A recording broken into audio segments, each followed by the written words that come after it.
Hi, I'm Dr. Pamela Dragos with Veterinary Acupuncture and Alternative Medicine. I'm going to do a traditional Chinese veterinary medical exam on Buddy here and also some acupuncture for his issues. Buddy is 12 years old. He's a Labradoodle and he's got hind end weakness and arthritis, which is not unusual with his age. It looks like he's got some twitching also today, so we'll address that as well. So with the traditional Chinese medicine exam, I do a Western medical exam also. So we're going to take his temperature. We're going to look at his eyes and his ears and his skin. And we're going to listen to his heart and lungs.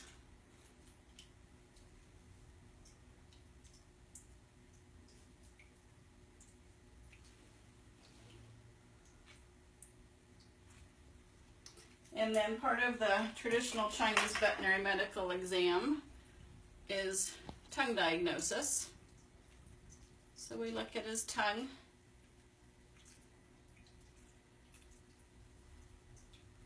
And it's pink and frothy, a little bit swollen, a little bit lavender with the pink, which indicates stagnation or blockages in the body. Which is what arthritis is. It's a little frothy, which is a dampness and phlegm condition. And he had a lot of dampness in his past. He had skin problems. And those have resolved with acupuncture and herbs and diet. But his tongue still shows some dampness and some stagnation. The other thing that I do is pulse diagnosis. So I check the femoral pulse. And his pulse is at a middle position, but very thin for his size, which indicates qi and blood deficiency. So we'll work on that. I check acupuncture points. I check the alarm points, which are generally underneath the body. And I check for sensitivity at the alarm points. And that can indicate what needs to be treated and what organ or meridians are not balanced. I also check the back shoe points along the top of the spine, and I check for changes in temperature and also changes in texture. So we've got bladder 17, has some heat coming out of it. Bladder 17 is the association point for the diaphragm and the influential point for blood. And his pulse indicated some blood deficiency, so that makes sense that that one would need to be treated. We've got some heat down here. At bladder 20, which is the influential point or the association point for the spleen, and the spleen makes blood. So I'll mark those. And when I figure out what points need to be treated, I'll find a plan with his treatment for the acupuncture needles. So I also check for changes in texture on the points. I check for depressions. Sometimes we'll get a kind of a soggy point or a crunchy point. It's really interesting that the acupuncture points can be so sensitive. Very good. All right. So the first point I'm going to do is GV20, which is a permission point or a calming point at the top of the head. And just kind of see how he reacts to needle placement. This is also his connection to heaven, and it brings yang up. So with dogs with hind end weakness, this is a yang point, and it helps bring the energy up and support the back end.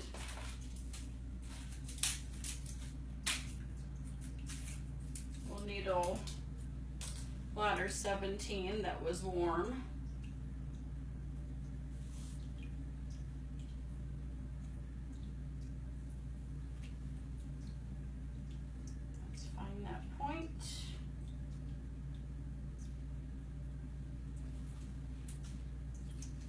twitching there.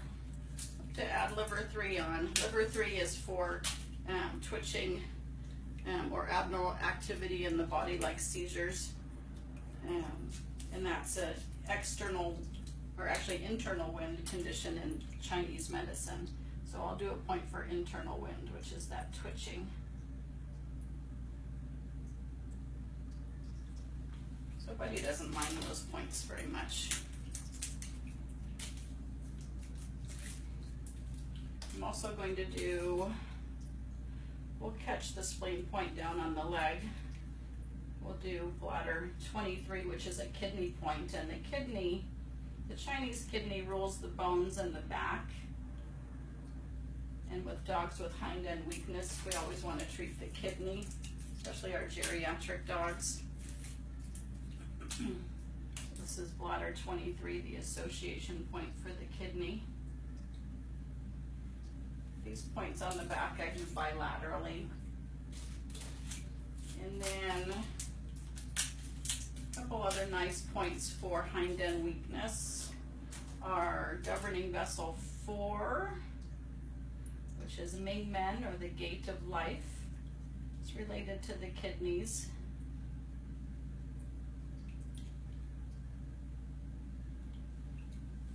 It's also a nice local point for the back end.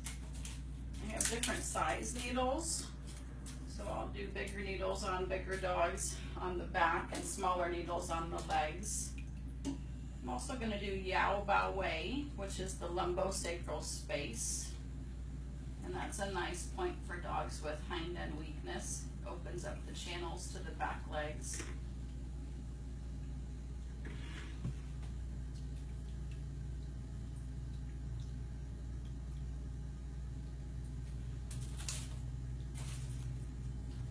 I'm going to do bladder 40. Bladder 40 is behind the knee. It's the master point for the caudal back and the hips and knees. It's an excellent point for hind end weakness in dogs. It's also a Hesse point, so it helps with dampness in the body. He's got some lumps which indicate dampness, and he had a phlegmy kind of tongue. And he had some goo in the ears, which all indicate dampness in the body, which can settle out in the joints and cause weakness and arthritis. So the bladder 40 is also a nice point for dampness. We'll come down and do a gallbladder point. Gallbladder is in charge of movement and tendons and ligaments. Gallbladder 34 is a very strong point for blockages and stagnation in the body. It moves blood and helps strengthen tendons and ligaments. So that's a nice point for him.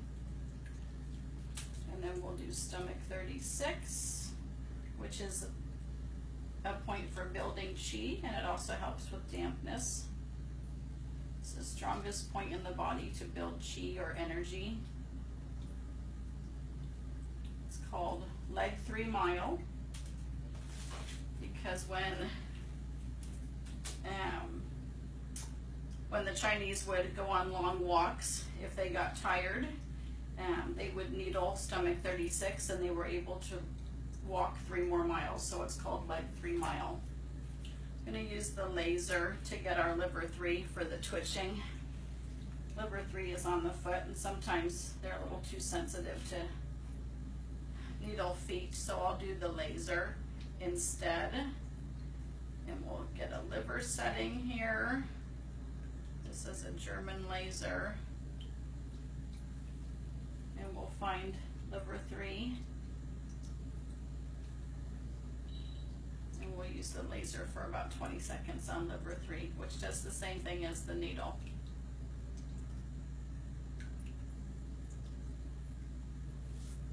And then I'm going to check his pulse and see what kind of changes we made with the needles.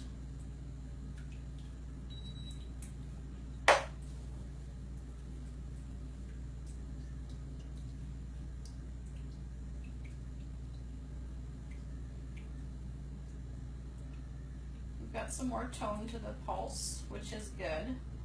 That means that the circulation is being pushed more strongly in the body.